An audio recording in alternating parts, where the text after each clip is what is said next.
Hello everybody, this is Binton7 on my BintonGaming channel, and welcome back to Crash Bandicoot 2, Cortex Strikes Back. In the last episode, we did the first warp room, now we're doing the second warp room. It's a bit cold and chilly in here.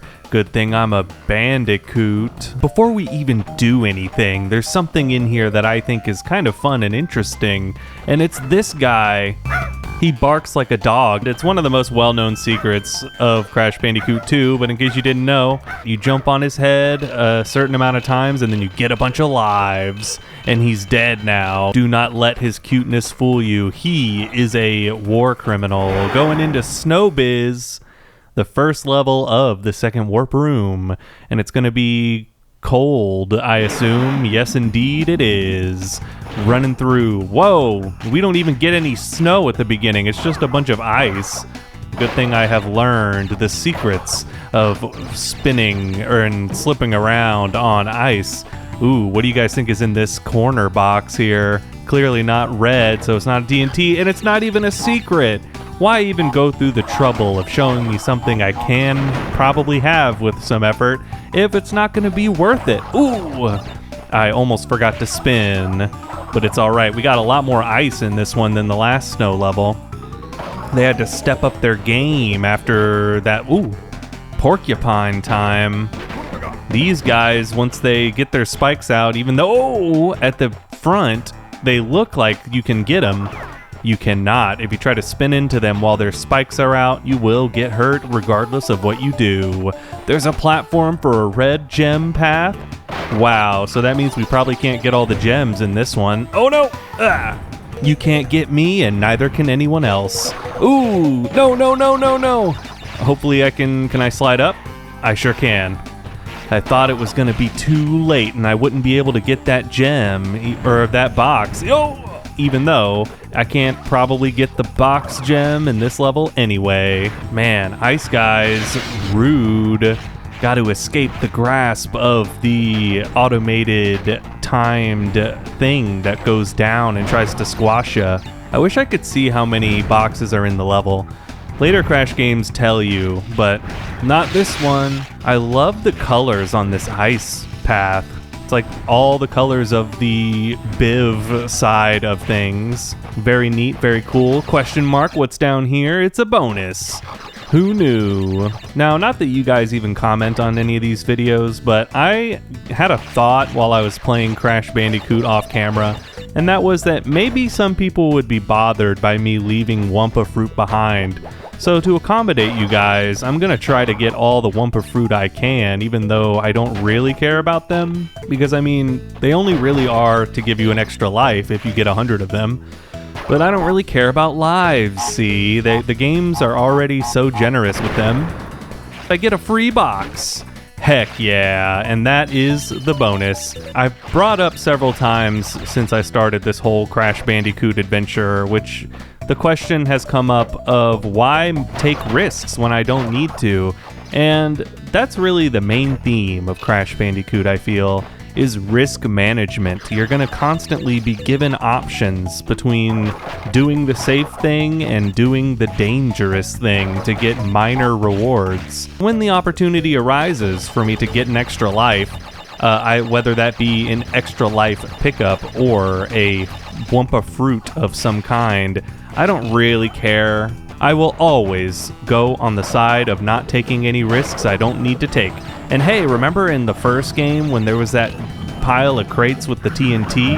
Oh, remember when I was an angel earlier? Really should have taken notes. Oh, man, stop hitting me with my own attacks. But whatever, alright, I'll let you do your song and dance. Now you're dead. I don't even know what I was saying anyway, so I'm slipping sliding on the ice and having a little bit of fun. Super Crystal time. Oh yeah, in the first game, there was that pile of crates with the TNT underneath, and I should have learned from that to not spin piles of crates willy-nilly because they could be hiding a little treat. I mean, a little trick. Yeah, wow, that's a lot of crates to be hidden in the colored gem path, but oh well, good thing I wasn't killing myself trying to get all the crates. I'm feeling really good. Next one, Air Crash. I wish that the different themed warp rooms had more levels themed after the theme of the warp room, because I mean, look at this. The beginning of this level is snow and ice and everything, and then you leave and it's just this tropical river. Is it tropical? Is that a way that you can describe it? It's a way I'm describing it anyway. So yeah, I don't know. And there are river levels in other warp rooms as well. And that's something I do like about Crash 4, is the commitment to the theming. We'll get there eventually. I mean, it's not the end of the world per se. I mean, it allows us to have variety in all levels of the game, but I just don't know. I like consistency. It's fun to have and to look at and to smell. We're in the river again. Oh, I didn't even need to boost. How do I boost again? You press the cross button. Doing a little vacation. Oh, doing a little explosion. Hey, Hippo, how you doing? I did not mean to make you upset. We're going to the bonus level. I actually don't think that this will matter. I think this is another level where I would need some kind of external help in order to get the box gem. It's this super complicated puzzle of blowing up the TNT to hit the exclamation block. And we gotta do it again here. I mean, how in the world am I supposed to get past this? I keep hearing a plopping sound, like there's more crates over here. Is that part of the... That's part of the song, actually. Whenever I get to these side things, even though I can actually use analog motion in 2D, see, like I can walk and stuff, I like to use the D-pad. I just think it's a little bit better. There are games where I prefer analog movement in 2D sections, but this is not one of them. Hello, floating crate! Thank you. Little known fact about hippos, when you jump on their back, they go, ugh, and then they go underwater. We're going again at this floating box, and we're going up this time, not all the way back, so that I can keep my momentum going. This looks a little hard. Hey, a wireframe platform. This is the first instance of a new type of platform that was not in the first Crash game, the Death Route platform. How to unlock it is I have to get to this point in the level without dying. I'm going to be saving all of those for the end of, or not the end of the series, but later on, just because I think they would be fun to have a whole episode dedicated to every Death Route in the game. We got a little life peeking out of this TNT barrage, but I don't really care about that. Ooh, I just hit that man-eater into the explosives. I really did not mean to do that. We got another ski section. Oh, I missed those boxes. I don't think I can get the box gem in this level anyway because of the extra steps needed. I think it's the Death Route that has more crates in it. Or maybe there's something with the secret warp room. I don't know. But I can't do it today. Oh! I really don't like the ramps that have the stuff behind them. That one was on me. I could have timed that, or I could have moved out of the way a little better. I don't like that the ramps have things behind the walls that I can't see because I have to time it somehow. We got another shot at this, and we got it with complete and pure luck. Not that I needed the luck. Oh, maybe I did. We're going into a waterfall. Hello, 102.5 FM. We've done another level, and we didn't get either of the gems for this one. This will be quite the special level in later episodes. I think I might spend more time in this level in other levels. I mean, I think I might spend more time in this episode. I think I might spend more time in this level in other episodes than in the Warp Room episode, of which the level is a part of. Moving to Barrett, can't remember if that means I'm on a bear going forward or if I'm running away from a bear going backwards. Looks like I'm going forward. This is like the boar level from the first Crash game, and Crash is just as creepy with this guy as ever. Ooh, okay, so doing some quick time activity, quick time action. or whatever it's called. What's it called when you have the prompts on the screen that tell you that you're dead? QuickTime events. That's what it is, at least I think. I predict that I'm going to have a bit of trouble getting the box gem on this one. The boxes are in really... I'm trying to think of a synonym for the word tricky, because that's the word I always use. Hey, we got it that time! Heck yeah! We didn't get the life, though. The box placement is mischievous. The snowflakes look a lot more like rain to me. What do you guys think? But it's really slow falling. It's like it's falling at a speed faster than what I would expect from snow, but it's slower than what I would expect from rain. Now that's novel and unique and fun. Gotta make sure we're avoiding the nitro crates at all costs. And I love the bouncy crates in this level, because when you hit them, all the crates are rewarded to you right away. Oh! Man, nitro field. Nitrous oxide. Nitrous brio. I'm just thinking about all my former lovers. Got more boxes to go. Oh, this trick. That hill is a bit tricky. Back to saying the word tricky. That was the first level that was of this type. I hope you guys enjoyed it. We got the box gem on our first try without dying. I feel like this warp room is going a whole lot faster than the last one, but it could be that I'm just not like slowing down for the introductory stuff. Crash has to do his little dance because he got the gem. All right. No Cortex messages this time. They really hit us with a whole bunch of them in the first warp room. Crash Crush. What is this? I spied some ruins. No, this can't be. I can't be running away from something already. Is this the boulder though? Or is this a bear? No, this is a boulder. I thought that the last level of this warp room was a bear chase level. And it could still be, which would be a little odd to have two boulder levels right next to each other. I am out of touch with what the Crash fandom calls this type of level. Is it a chase level? Is it a boulder level? Is it a runaway level? Run at the screen level? It's a staple of the Crash series, regardless of what we call it. And now, for some reason, we have a twisted split path that we have to go down the other side before we continue if we want to get all the boxes. I forget if I have to go forward and then back, or if... Yeah, there's a platform. That's what I thought. Not too bad. Very random and odd, though, unless this is some expert level world building that Naughty Dog was doing, where they're like, hey, you don't have to be in a level for... Oh, you don't have to be in a level for level design type things to appear.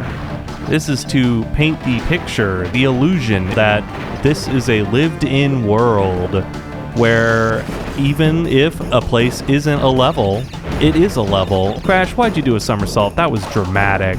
That boulder was not going to get you. You were already through. Ooh, tightrope walking on a big, thick bridge. Ooh, we got nitro. Thanks to the Oh, that was a ripoff.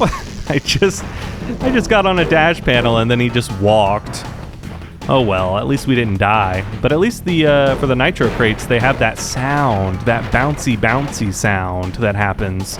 And we got a bonus stage. The bouncy sound to let you know that, hey, there's a nitro coming up. Because in those chase sequences, as I'm sure if you're a Crash fan, you know that this is a common complaint. But people don't really like how the field of view is quite limiting on those chase levels. You can't exactly see what's going on in front of you. So it's a nice touch that the nitros make some sound and they tell on themselves. I don't know if hitting that exclamation point was a good idea. I think it was, because look at that. We got all the boxes, I think, and I hope and I pray. We won't know until the end of the level exactly where we missed a box if we did miss one. Ooh, lots of Wumpa Fruit crates going on here. I do find it satisfying to collect a whole bunch of Wumpa Fruit at once, so thank you for that. And we continue on with the... Oh, I missed some Wumpa Fruit. We continue on with the chase. And ooh, I almost died there. I have no idea if the boulders break boxes for me, but I'm not going to find out the hard way.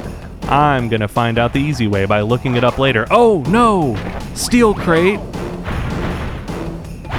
So this is one where we needed to have a head start on that boulder if we want to get all the crates. So here we are, going a lot faster than you might think through a section like this, except we're not. We're taking all the damage in the world. Was it this game that you had to be really far ahead of the boulder? I think it was. I feel like I remember it being snowy. Oh, and we made it, barely. The importance of good hygiene and exercise and everything else that has to do with the health of a bandicoot. We're moving on to the 5th level already.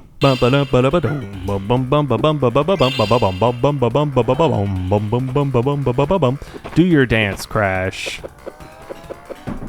That polar bear's smiling at me. All right, Cortex, no good lucks or anything. Level 10, the Eel Deal. Closing out the snow world with a sewer level. I can't remember if there was a sewer level in the first warp room. If there was, then welcome back to the sewers. If there wasn't, then, hey, this is the sewer. Welcome. Oh, I forgot all about eels, even though the level is literally called the Eel Deal. And really, you know what? Screw Cortex for this. Of course he's like, oh, I'm so powerless and little, and oh, I can't, with my little legs, I can't get a crystal all by myself. Yeah, right, Cortex, you just wanted me to crawl around in the sewers for you. And I'm not even gonna fall for that for a moment, even though I am. Ooh, gotta rush it. Gotta make sure we don't get trapped by the eels in the electronic waters. What even are this animal? What even is that animal? It's like a reinforced crab or something. Don't really like that, though. Oh, I just remembered something. And I gotta go back. Or maybe not. Can I just go ahead?